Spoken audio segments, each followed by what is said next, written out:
Okay, this will be a 90-second question. Camp Kysock has a lot of potential that has yet to be realized. Some of the structures are said to be deteriorating. Last year, fiscal court got a community group formed to perform a cleanup. They are now working to bring more people together so they can look at options for both using it and funding it. If elected, how do you believe the county should fund, maintain, and operate Camp Kysock? Thank you. So as many of you might know, I have been sitting on the Camp Kysock Revitalization Committee since August, and we have created a plan where we have looked at many different options for many of the buildings, and we actually have a business plan for each building. We presented it to the court probably about 8 weeks ago, and we are hoping to get an answer May 1st. You might know or you might not know there's over $1 million therapeutic pool sitting there waiting to be opened. Everything is ready. We just need one little thing, and it's going to be opened for swimming lessons, for anything that your heart desires. We are so excited. In the front of the pool, you also have a building that can rent out for birthday parties, for anniversary parties, so on and so forth. So there are just a million things that Camp Kysock can be used for. It is an absolute gold mine, and our community is so lucky to have this. We need to utilize it, and we need to utilize it quickly. So thank you. Thank you. Mr. Cable, 90 seconds. Yes, Camp Kysock is a wonderful asset to have in the county. It is a beautiful place to go, and in the past few years it has run down some, and hopefully the county can get that back up to par where it's supposed to be. The potential uses for it are unlimited. I'd like to see the schools use it to take day classes out there to learn about the trees and the leaves and different things that exist out there. I'd like to see the Boy Scouts and Girl Scouts possibly use it. You could actually have small little conventions out there in the lodge part of it. I don't know how many of you have been out there, but it's a beautiful little building, big fireplaces on each end. It's a wonderful place to have. I help the senior citizens Christmas dinner out there every year and play music for them. It's a wonderful place. Family reunions, I mean, it's unlimited what can be done out there with that. And it's really a great asset for this county to have, and we should be proud to have it. And I'm glad that they've got a committee to do something with this instead of just letting it sit there and deteriorate. What a wonderful thing that Carroll County has and no other county can say we've got this. And we need to utilize it to the best of our ability and use it for whatever we can use it for to better educate the people and the kids of this county. Thank you. Thank you. Mr. Hembree, 90 seconds. First off, it sounds like there's a committee that is doing a great job right now of presenting ideas. So that's the first step, is community involvement and progress throughout the community as a whole. It takes community involvement. One major thing that I would love to see happen with that property is the school and the FFA be able to use there's a small farm that's set up out there, a barn, And I know that animal science classes and stuff like that is being taught in the Carroll County School at this time, and that is a huge opportunity for hands-on learning that otherwise you can't always bring a cow into the classroom, obviously. So being able to take your kids close, I mean, it is a very close asset to the school. Being able to take them there, do things with the livestock that you have on site, and do some hands-on learning can go a long way for people who don't know what they're doing when they get out of school, thinking about things that they're going to do when they get out of school. Ag can be a great opportunity for kids to use that facility. And I think it'd be great to see that happen. Thank you. Ms. Kindoll, 90 seconds. I give kudos to the physical court for actually purchasing that property. That was a very smart move on their part. I have actually went down and looked at the plan that was presented to the physical court. I took a couple hours one day and went down and took a look at that. The people that worked on that committee did a lot of work. They've got a lot of good ideas. But before we do anything with Camp Kosok, we have to look at the infrastructure in there. That a lot of those pipes and the sewage and all that has been in there for many, many years. So we need to start at the base and do that first. Once that's addressed, then we certainly need to look at our buildings. We need to look at make improvements. Some of those buildings we could actually go ahead and start making improvements on. But the camp has a lot. They have a lot of ideas. We talked about quality of life earlier, or I mentioned that. That place there can provide so many recreational opportunities for our community members. There's kayaking, there's fishing, there's boating, there's hiking trails. There's a lot of things that we can do there. I think we need to make it a priority when we go through the budget to always earmark a certain amount of money for Camp Kosok until we get it up where we need it. It's going to have to be done in stages. It could not all be done at one time, but it certainly needs to be addressed, and it needs to be a priority along with the county park. We need more recreational opportunities for everyone. Thank you. Mr. Lewis, 90 seconds.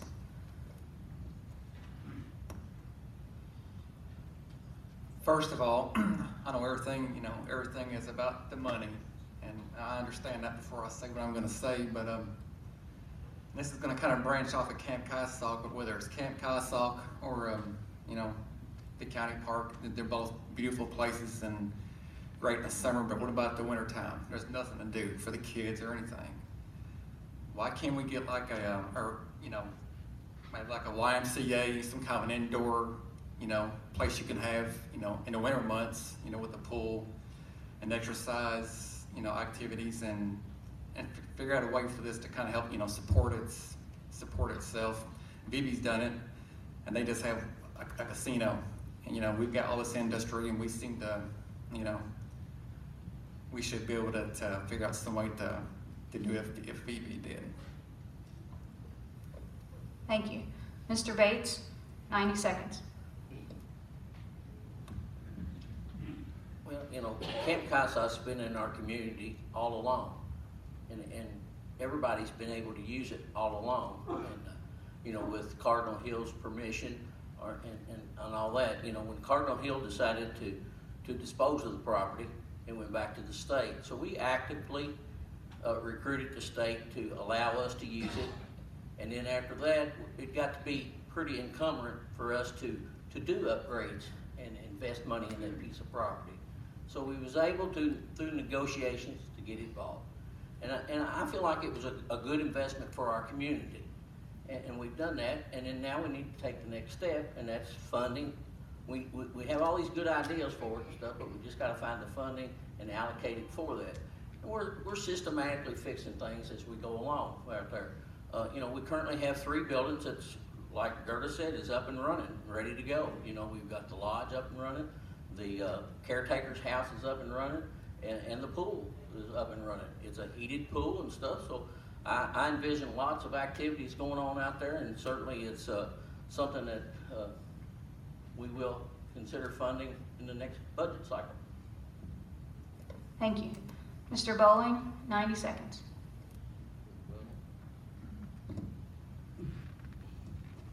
I think Mark took most of my fame. We have plans to fund some money in the next budget for Karma. That's what they call the committee. And the pool is ready. I personally, almost a year ago, cleaned on that pool. I think we have replumbed the lift station, and it's ready to go. And there are a lot of things that could happen out there. The pool is ready, just like you're saying. And there's a lot of events that could be held there. I mean, it could be active quickly. So I'm all for getting it on board, getting the walkways, the runs all cleaned up. A lot of maintenance to be done. So I'm all for Carroll County. Thank you. Thank you. Mr. Rowlett, 90 seconds. I do believe Camp Kosok was a great purchase for the county. But one thing I'd like to see considered in Camp Kosok is the children. You know, we have the park, we have football fields, we have baseball fields, we have basketball courts. I have a son with cerebral palsy. He was not able to participate in sports. We need to consider them kind of children. We need something for them to do, and that'd be a great opportunity, a great place. I mean, it started out, Easter Seals used it for years for crippled kids, and they used it for other kids. I mean, it'd be a great place for children to have a place to go that couldn't participate in other sports. You know, and kids that, you know, I mean, I heard talk about poverty in Carroll County the other night. We have kids that can't afford to take a camp trip with their family. Maybe we could open it up a weekend, let kids go in there and camp and enjoy the weekend. I mean, it's something we need to look into. We need to consider our children, people. Yeah, it's great to have more business. It's great. It's great to take care of everything, have the hall to rent out. But we need to consider our children amongst all of this and consider them into what we could do for them. Thank you. Thank you. This next question is 1 minute, and we'll begin with Mr. Bates. Let's climb into a time machine. It's 2022, and you're sitting here responding to questions as part of your campaign for re-election. What is the accomplishment you would like to showcase for voters to demonstrate your effectiveness as a magistrate? Mr. Bates. Certainly, I would like to showcase continuous improvement, and that's what we're here to do. And we are continuously improving, and to continuously improving infrastructure with new roads and stuff like we did for traffic control, getting Boone Road and Oakview and that area over to Highway 227. I would like to be showcasing new housing development. We're affordable new housing developments is starting up, and people are moving back into our communities and thriving. I want to see economic development. You know, we're seeing it today with Tractor Supply and Wendy's on the horizon, and the new construction of Cobalt. Them kind of things needs to continue. That's a continued improvement for our community. It's continued improvement for the citizens living here, and that's what it's all about. Thank you. Thank you. Mr. Bowling, 1 minute. I'm pretty much for the roads, on the infrastructure, new housing development, new ordinances for new houses that's being developed. A lot of subdivisions here in the past has been built. People buy those lots. They end up with a gravel road. When it's all full, the developer leaves, and they're coming to the county wanting their roads paved. And so there need to be some kind of an ordinance put in place to stop that from happening, because it is devastating to the new homeowners that didn't know they had to do that. That would be the greatest thing that ever happened in Carroll County, because we have a lot of undeveloped property for that reason. Thank you. Thank you. Mr. Rowlett, 1 minute. Sure. Let's climb into a time machine. It's 2022, and you're sitting here responding to questions as part of your campaign for re-election. What is the accomplishment you would like to showcase for voters to demonstrate your effectiveness as their magistrate?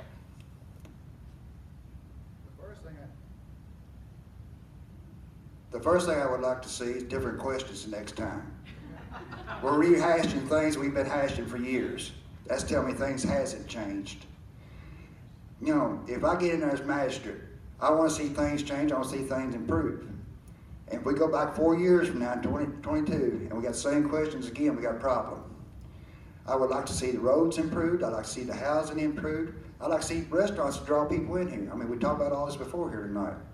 But I would like to see, if we do this again in 4 years, that instead of me telling you what I did, you tell me what I did. That's what I would like to see. Thank you. Thank you. Ms. Wise, 1 minute. My number one issue are the nuisances throughout our county. I believe over and over, if we can say we've cleaned up Carroll County from the interstate to every single road to every single little community, I think we've really done something. Roads, bridges, ditches, those are very important, and I think that is part of our cleanup. If we have beautiful roads and we have beautiful ditches and we have beautiful mowing and we have our trash cleaned up and our nuisances cleaned up, then we can say we're ready for business and we can start inviting our businesses into town. Our wineries, our breweries, our restaurants, all of those things that are going to make a community vibrant. Thank you. Thank you. Mr. Cable, 1 minute. Well, to showcase Carroll County would be look at us, what we've done in the past 4 years. Carroll County has a lot of nuisances. We all agree with that. We've hashed it over here tonight. We've hashed it over the night before. How many times do we have to say this? We know there's a problem. Let's get it cleaned up. But it's going to take all of us to get it done. One person can't do it, and they can't do it overnight. It's been a long time getting that way, and it's going to take a long time to get it back. But we do need to showcase the entire county, not just one end of it, not one side of it, north, south, east, or west. We have assets in this county that other counties don't have and will never have. We have the Ohio River. We have the Kentucky River. We have I-71. We've got exits in and out of here. They may not look like much at this point, but hopefully in 4 years we can turn around and say, look what Carroll County has done for Carroll County. That's what I want to showcase, the people of this county taking pride in taking their county back. Thank you. Thank you. Mr. Hembree, 1 minute. In 4 years, I'd like to be able to walk in and show you a census that was a comparison to what it was today. I'd like to be able to show you more population with a decreased percentage of the poverty rate. I'd like to be able to point out several businesses that we have attracted to the area, because those two things alone show that we have worked towards completing our mission of cleaning up the area and attracting those businesses. I'd like to be able to look back and show how much of an increase we've had in community involvement, both in local government and in the community as a whole. I'd like to be able to show a master plan that we created at the beginning of a term, the things that we have completed, and the things that are still to remain on the master plan for my next term. Thank you. Thank you. Ms. Kindoll, 1 minute. I just want to make sure I understood. But you said we're in 2020, is that correct? 2022, okay. All right, so I'm looking to tell you what I've done since I've been magistrate at this point. So what I would like to be able to tell you at that point is several things. That our county is going to be clean. Our ditches are going to be ditched like they should be. There's not going to be logs and twigs and debris filling up our ditches. Second thing I'd like to tell you at that time is that Camp Kysock has gone through the improvements that need to be made. In 4 years' time, we should be able to use Camp Kysock to its full potential. Another thing I would like to say is that when we have our business meetings and so forth at the physical court meetings, we're going to be more transparent. You're going to be able to see the financials at every meeting that's held. Another thing I would like to say is we would have a larger sheriff's department by the end of my term. That's the things I would like to be able to come in here and tell you. That's the things that I hope to do, or at least work toward. One more thing is I hope to work with the city and the county together to try to come up with some type of a community center for our whole community. Thank you. Mr. Lewis, 1 minute.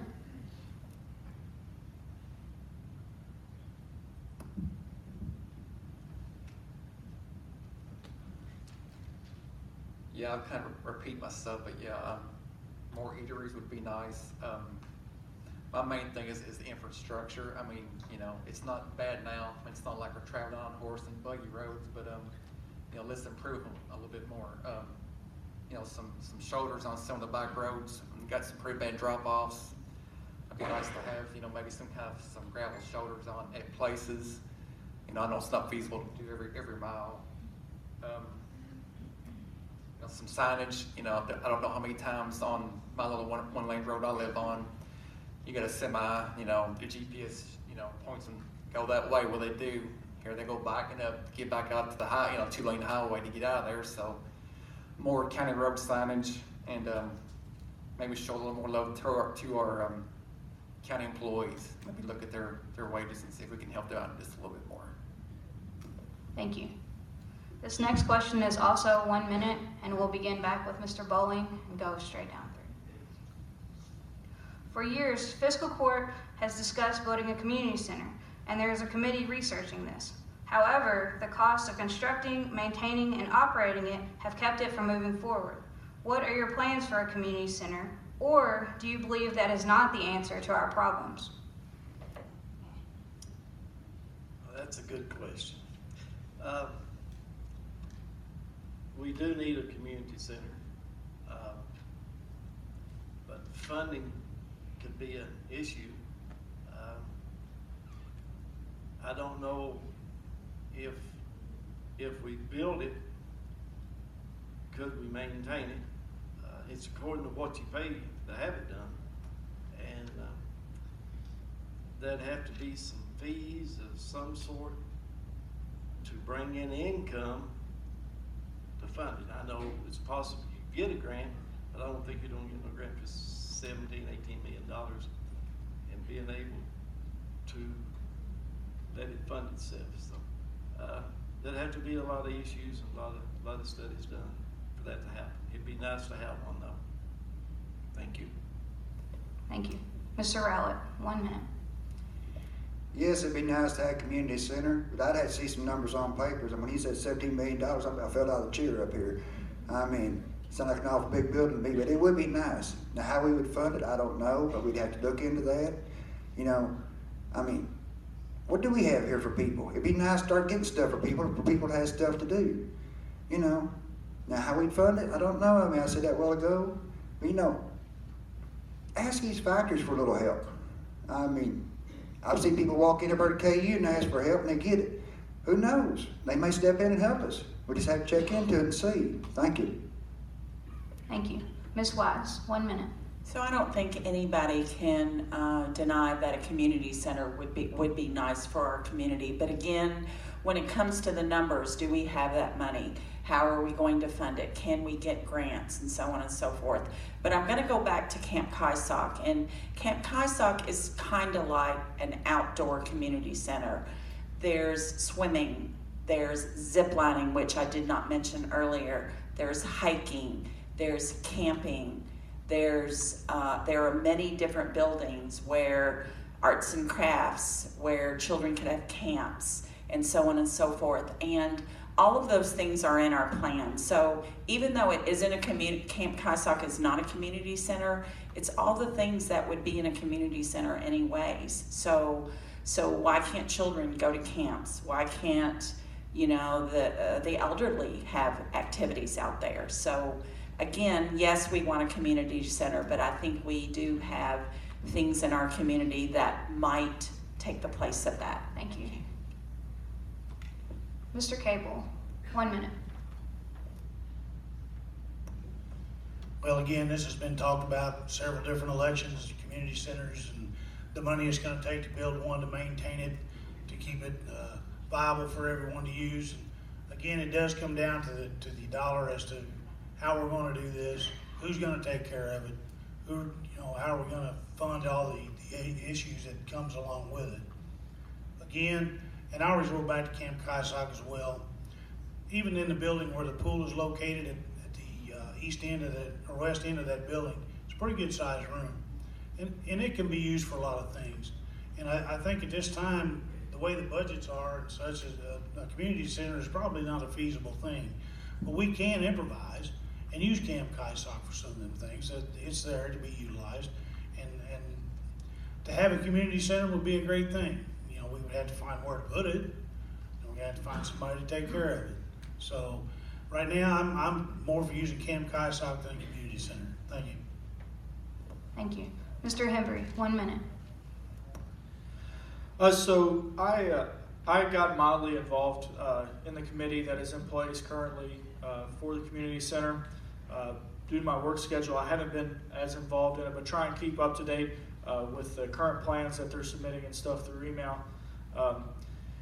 In every situation that I know of that has been provided, this community center, we don't really know exactly what we want in it still.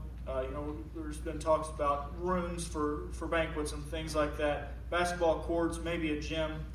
I think and none of those plans, to my knowledge, have been free to the public. They all come with a fee. So I think it's going to be very difficult to find funding for, and as a way to get around that, if we can attract more businesses to the area that give people things to do, I think that's a much better option for us right now, and using the current facilities that we have. Thank you. Ms. Kindoll, 1 minute. All right, it may not be the answer to our problems, but it would certainly improve our quality of life if we had a community center. Now, what would the community center look like? How big would it be? What would we do with it? Those are all things that have to be planned out. But we have a large industrial base here in Carroll County, huge base for a county our size.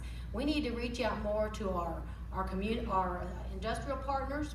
We need to look out, as far as who's going to run it, we need to look out and bring someone like a YMCA or a Boys and Girls Club of America. Just investigate those options to see what kind of options they could bring in and help us with. We don't need to be in the business of running a business like that. We need to bring one in and let them take over and run it, so we're not tied up with trying to manage and do all that part of it. But I think we need to explore the possibilities. There's a lot of grants out there, folks. If you have the right grant writers that can get you a lot of money in. On the school board, we brought in several $1 million with grants, so there is money out there. Thank you. Mr. Lewis, 1 minute.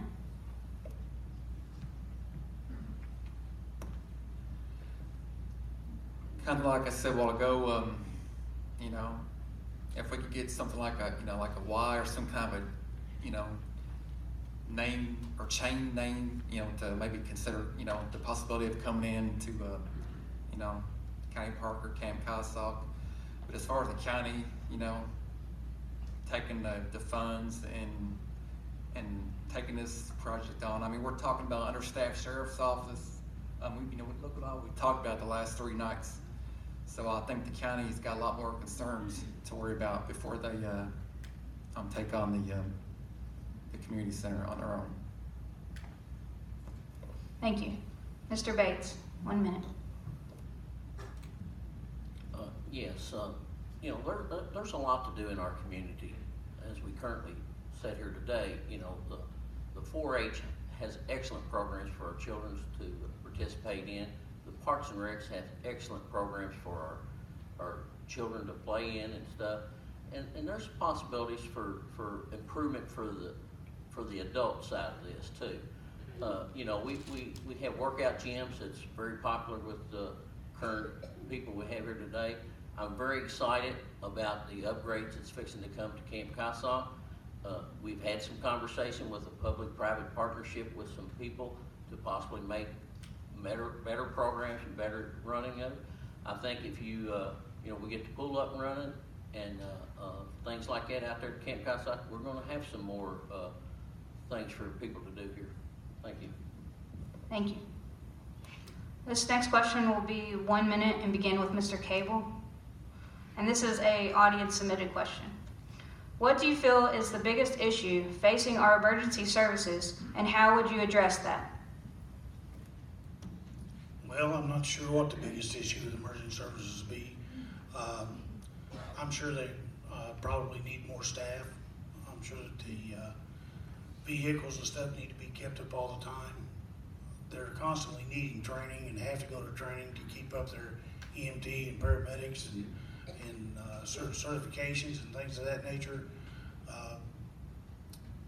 I see our ambulances and EMS running around the county. I don't think they're really bad yet. They can probably get that way as our population grows, but they've got good people over there taking care of it. We have good EMTs, we have good people that will talk with you and let you know. They're friendly when they come to your home. At this point in time, I don't know that it could be improved a whole lot. So I think I'll just leave that where it's at. Thank you. Thank you. Mr. Hembree, 1 minute. Emergency services as a whole, the issue is staffing. That goes from EMS, that goes from the police departments, that goes to the volunteer fire departments. Staffing can be a direct result from a pay. It could be the working environment or the amount of work they're having to do over and over and over.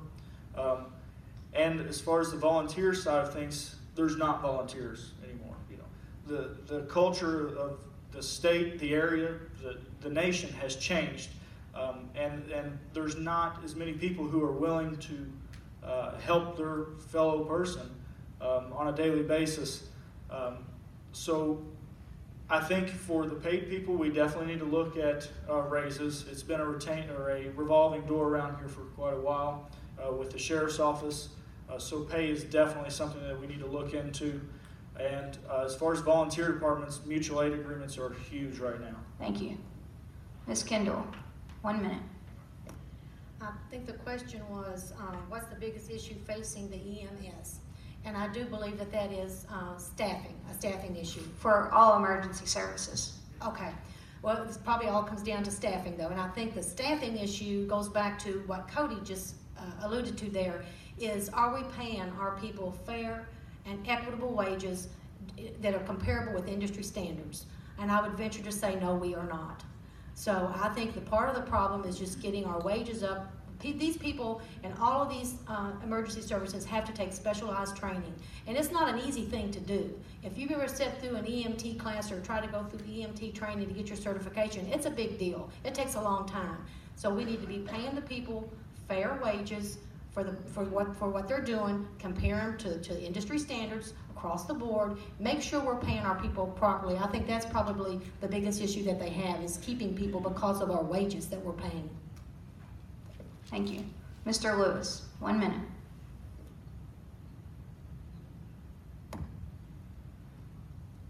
Definitely agree with the wages they were just discussing, but also, now I'm going to sound like a broken record, but it all comes back to the sheriff's office. You know, if we can get them in tip-top shape and then get them what they need, because, you know, when you get a call out in the county, you know, ambulance, fire, whatever, if it's a volatile situation, and your sheriff's got to have it under control before anybody else shows up. So if the ER in the fire department is not safe when they arrive, you know, if the scene's not secure, you know, and you don't have a good sheriff's office to do that, then you're not going to have people that want to be on the other emergency services. So, thanks. Thank you. Mr. Bates, 1 minute. Yes, I think everybody can agree to this, that the sheriff's department, speaking as emergency services, has drastically improved in the last 11 months. We've got more people working there. We did a market adjustment to their pay to get it more in line with the market of that personnel and that service. We did a market adjustment to our EMSs and ambulance services to get them more in line with industry practice and all that. So, you know, that was addressed in July. And you know, as far as equipment, you know, we continue to upgrade the equipment, you know, based on our EMS director's recommendations.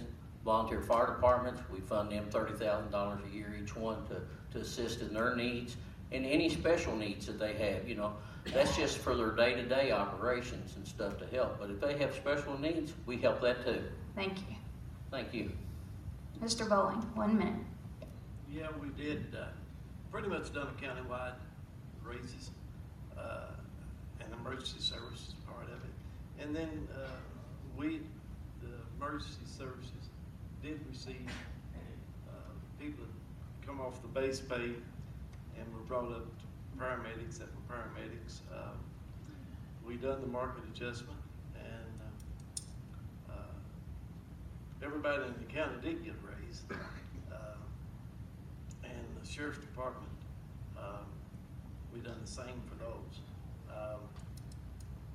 Equipment, I don't know of anybody that needs any equipment, but if they do, all they gotta do is ask. Thank you. Thank you. Mr. Rowlett, 1 minute. When we get into the subject here, I was close to home, being a fire chief. As far as the volunteer, Cody kind of hit the nail on the head. There are mutual aid agreements what pulls us through the day the volunteers come to an end. You know, we rely on the county for county aid, and between me and Bob Lee, the physical court, we're gonna hit them up for another raise again this year. But as far as our EMTs and our sheriff's department, they're great people to work with. But I feel like sometimes, I see people, their lives depend on the EMTs. I see people, we're on the interstate, the sheriff's department, they don't leave us. They stay there with us, make sure we're taken care of. I mean, they're risking their lives out here. And I know what I used to make at KU, and nobody's life is in my hands there. These people need to be paid more. I mean, I just say how it is. They need to be paid more. They need to be taken care of. Yes, maybe they need to be evaluated, but they need to be taken care of because our lives depend on them. And to you and their need, you just don't understand. Thank you. Thank you. Ms. Wise, 1 minute. Thank you. So I do not know exactly what the biggest issue is for each of these different areas, but I can guarantee you as a magistrate, one of the things that I would be doing would be asking, what do you need? What can we get you? What service is not being done because you don't have the proper equipment? I have had some private conversations with different people in each of these areas, and many of them have told me things like, maybe our equipment is outdated, and maybe they haven't approached physical court thinking that they weren't really allowed to, but it sounds like to me that they can get what they need, and because that is a basic service that we all have to have in our county. Thank you. Thank you. This will be the last question before closing statements, and we'll begin with Ms. Kindoll. And this will be a 90-second question. Data on Carroll County paints a disturbing picture. On one hand, the U.S. Census estimates the county has more than 6,100 people employed at industry and business here. However, it also shows that 69% of those jobs are filled by people who commute into the county. Additionally, the majority of the jobs paying above $40,000 a year are held by those who commute in. On the other hand, the 2017 Kids Count report says that 25% of Carroll County's children are living in deep poverty. That is, in households with income of 50% or less of the poverty level. It goes on to say that 56% of our children live in households considered low income, which is income 200% or less the poverty level. If elected, what solutions would you offer through county government to change the situation and improve life for our families and our children? Ms. Kindoll, 90 seconds. Okay. First of all, the positions, you're exactly right. Most of the positions, high-paying jobs, are filled outside of this community.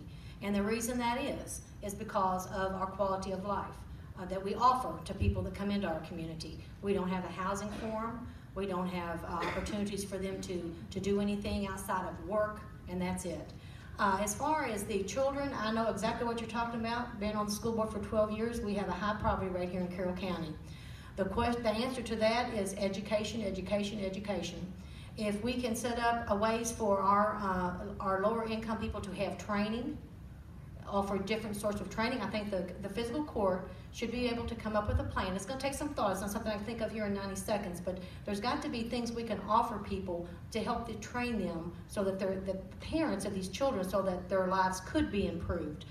There's a lot of trades that we need. A lot of people go to college, but a lot of people don't do regular trade work. We need plumbers. We need electricians.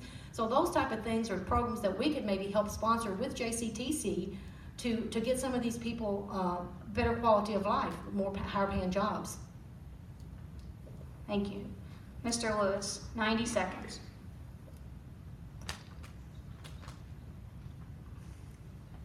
This is actually probably one of the harder questions of the night. As far as the children of the community go, it's a difficult answer because the morale at home is it's bad. We don't know what the kids see, what they hear. It took Christ out of school. They have nothing to look up to, and as far as people living here in this community, I'd say housing. But that just needs a lot more talk and research for sure. Thank you. Mr. Bates, 90 seconds. Yes, this is an issue all across the country, and I'll have to say, education, it never stops. I remember one time my son said, "Dad, why you read all the time?" I said, "Because that's the way you learn." And we as a community, we do lots of things to help combat that. We've got a lot of youth groups in our churches that's intervening with some of these people to for the next generation coming up that understands it better. As a fiscal court, we fund the GED program. We've helped with the community colleges to get them in here. So, we're having better opportunities to improve that. And I think we're beginning to see some of those changes. Thank you. Thank you. Mr. Bowling, 90 seconds. It's like everybody's saying, education. Is thankful that we got the community college in here, but you got to get them tall enough to get into the college. We do fund, like Mark said, the GED program. County does. I don't know. Big brother and big sister program has been going pretty good, helping. I'm sure there's a lot of other programs out there that can help them. But as far as the poverty level, it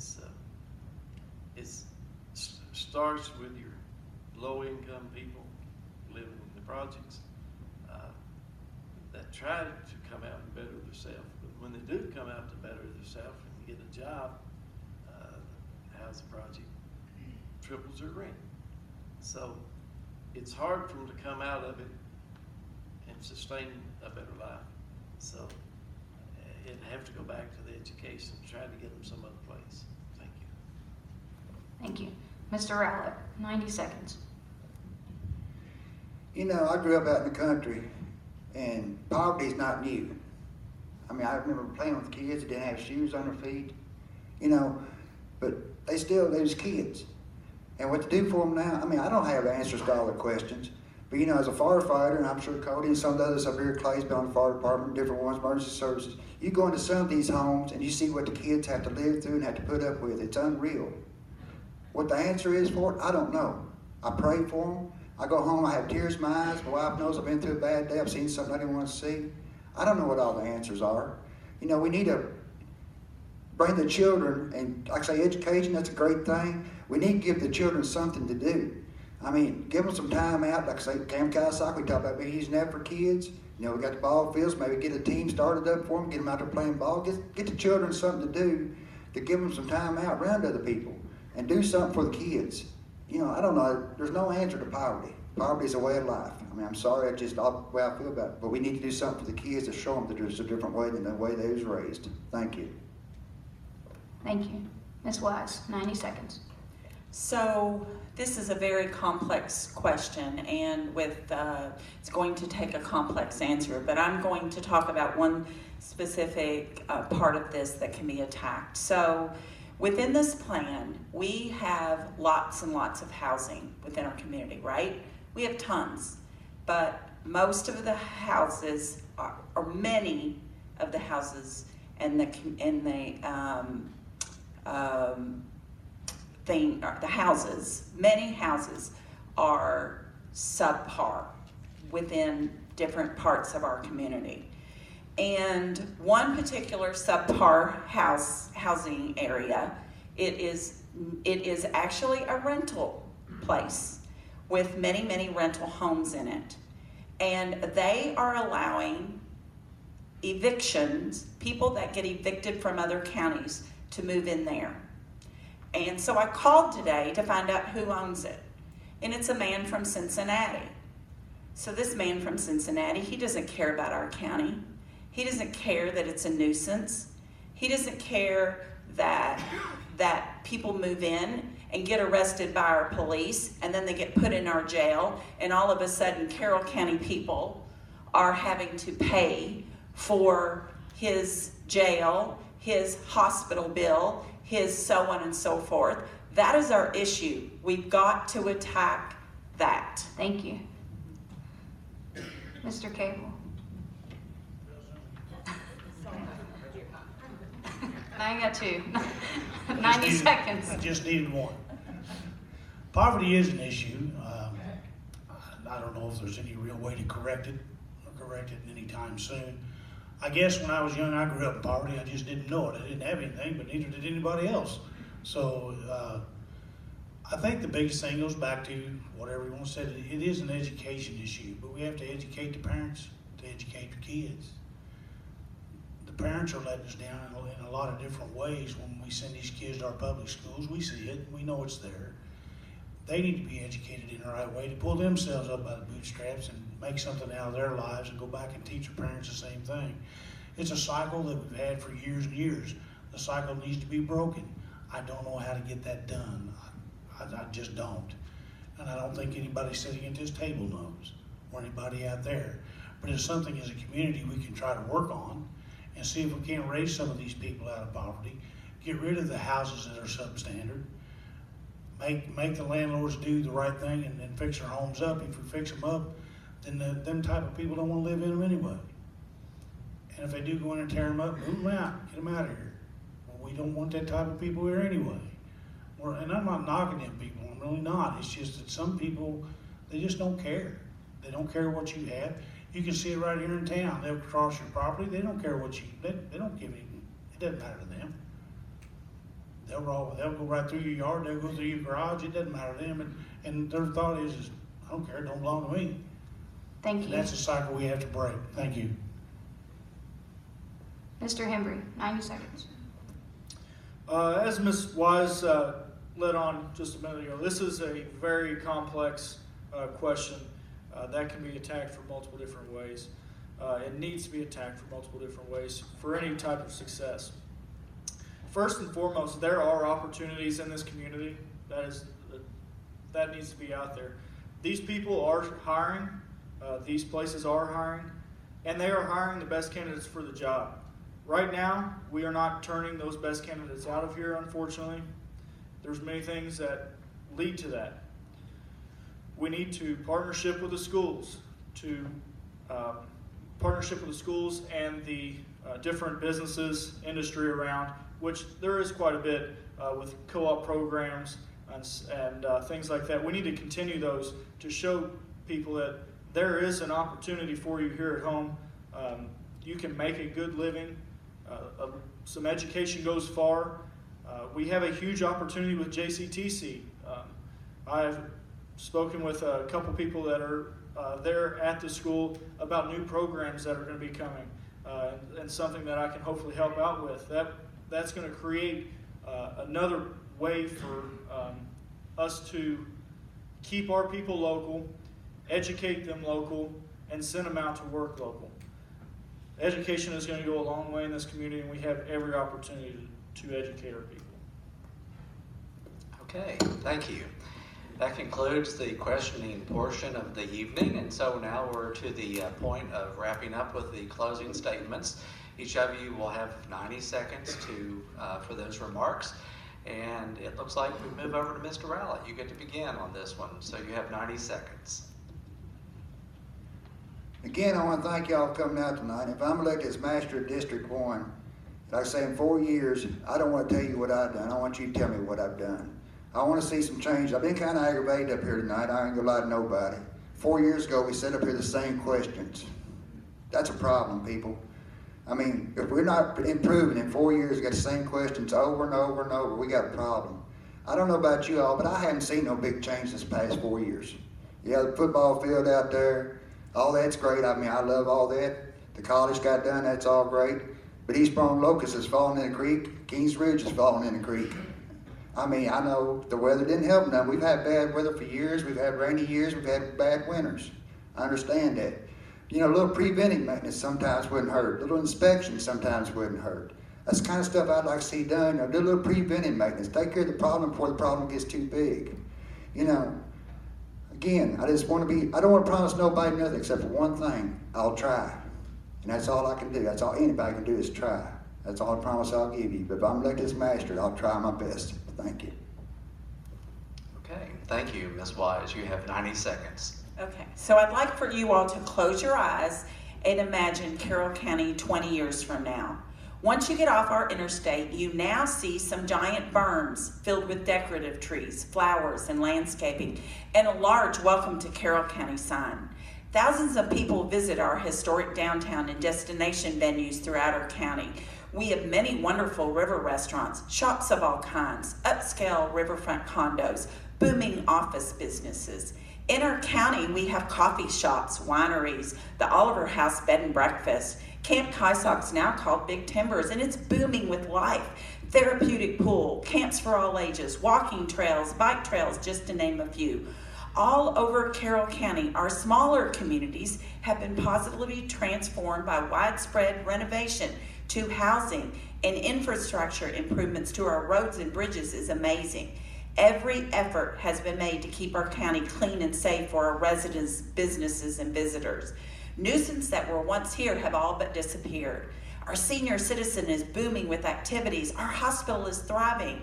Our children who once left Carroll County to live and work elsewhere now want to come back and live and work and raise families here. How did we do this? We must have courageous, hardworking group of elected officials who work together with the citizens to change the trajectory of the county we love from a declining community to a thriving community. Thank you. Okay, thank you. Mr. Cable, you have 90 And you seconds. all want me to follow that?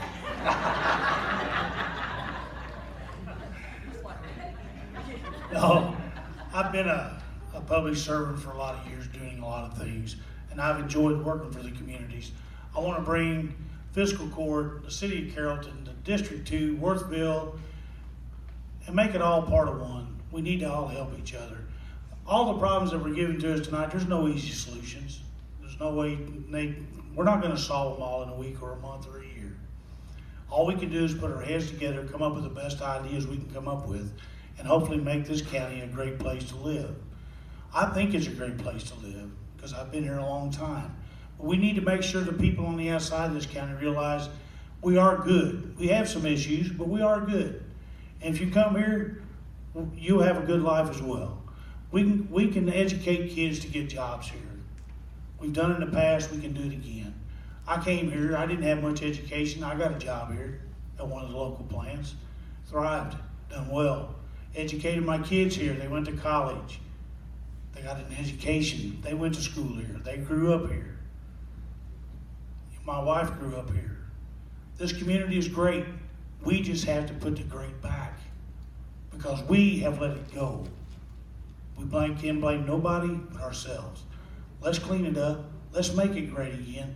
Let's make Carroll County the shining county in the state of Kentucky because that's what it should be. Thank you.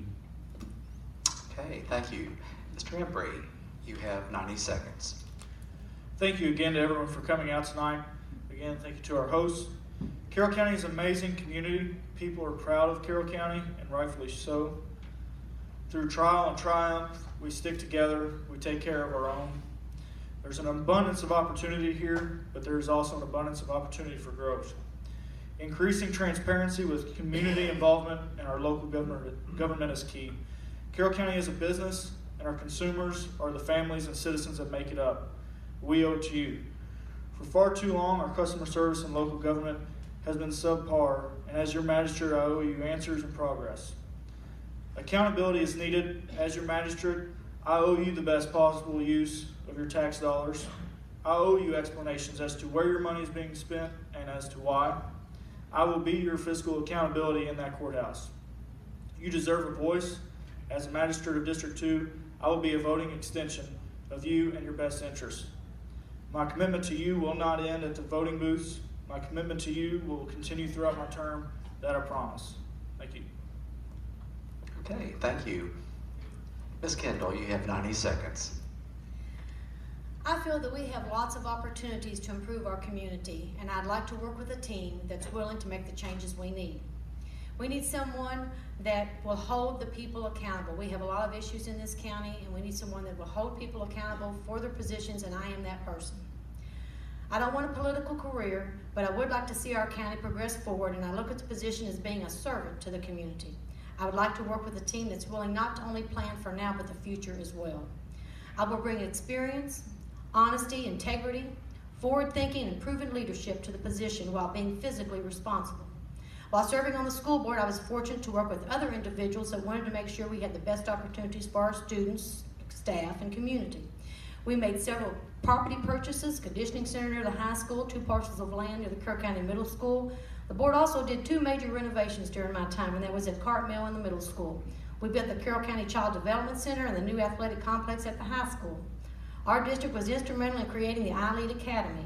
We also created opportunities for our high school students to attend JCTC and put the latest technology in the hands of our students and our teachers.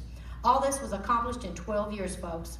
As you can see, I'm not afraid of a challenge, and I will bring that same focus and determination to the office of magistrate if elected. I want our county to have the best possible roads, services, buildings, and recreational opportunities while making sure all of our citizens are taken into consideration when any decision is made. I would be honored to serve as your magistrate in the 3rd District, and I look forward to getting to work. Thank the News Democrat and FFA for hosting this tonight. Thank you. Mr. Lewis, you have 90 seconds. I also would like to thank our local FFA chapter and the News Democrat for giving us this opportunity to speak this evening. I'm not a part of any crowd or politics, the usual elites.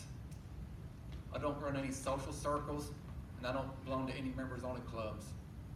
Whether someone makes $1 a day or thousands a day, they're all treated the same by me.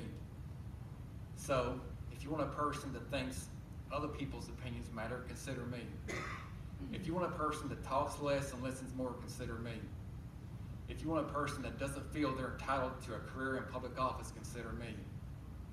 I owe allegiance to no one, and therefore, if I'm elected, my decision will not be based on economic status or which part of the county you live in. Thanks again.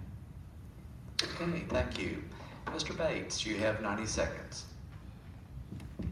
Well, first off, I want to thank you all for hosting this forum. It's been very informational and a lot of community feedback, and I certainly appreciate that. I've been part of this for 15 years, and I have seen great progress. You know, we've seen water infrastructure, water lines and sewer spread throughout our community as it advances. We've had roads construction, utilities, economic development. You know, we've had a lot of these brownfields is what we call them, abandoned buildings that wasn't utilized. Teledyne closed down. We found economic development to put in there. The Parthenon building is occupied now. Scott's is occupying the Kentucky Ladder building. We've had great economic growth up and down the road. We've seen, you know, Tractor Supply. We've got Enterprise rental cars. So great economic opportunities here that I've seen, you know. And I want to continue to be a part of that. You know, it's, you know, I've got 15 years experience as your magistrate, you know, and a lifelong involvement in our community and continuous education. And them are the tools that I use to make tough decisions, because sometimes you have to make tough decisions.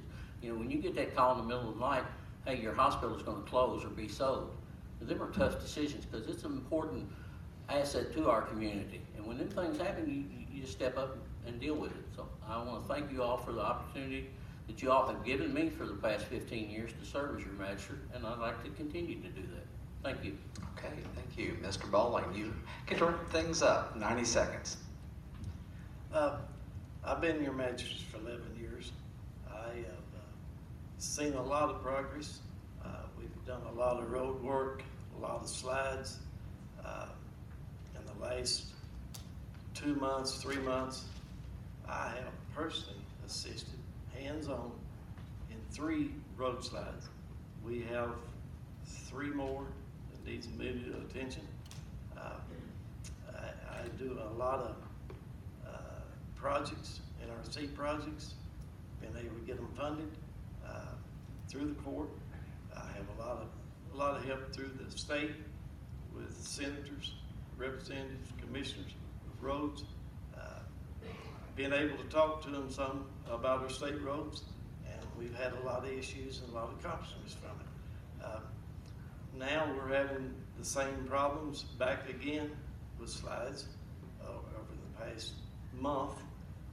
We're losing one down on East Prone now, and I feel like that I have been an improvement for the county for improving roads, being able to get grants, being able to get NRC money, and we've had several $1 million spent in my district on roads for slides and made it better for the community. Thank everybody for being here and listening to our event. Thank the News Democrat and FFA for having us. Thank you. Thank you. I'd like to take the opportunity on behalf of FFA, the Drama Club, and the News Democrat to thank you all for your time, for fielding these questions, and to help us get the information out to the voters. The primary is coming up on May 22nd, and now we'll just remind everyone who is participating. From District 1, Floyd Bowling, Clyde Rowlett, and Gerda Wise, all Democratic candidates. And from District 2, Cable and Cody Hembree, both Republican candidates. Okay, I thought that's what I said. No? Okay. This has been a long 3 days, let me tell you. Okay, Clay's the Democrat, Cody's the Republican. Okay, and down on the end, we have Democratic candidate Mona Kindoll, Damon Lewis, a Republican candidate, and Mark Bates, the incumbent Democratic candidate. Thank you all. Let's give them all a round of applause.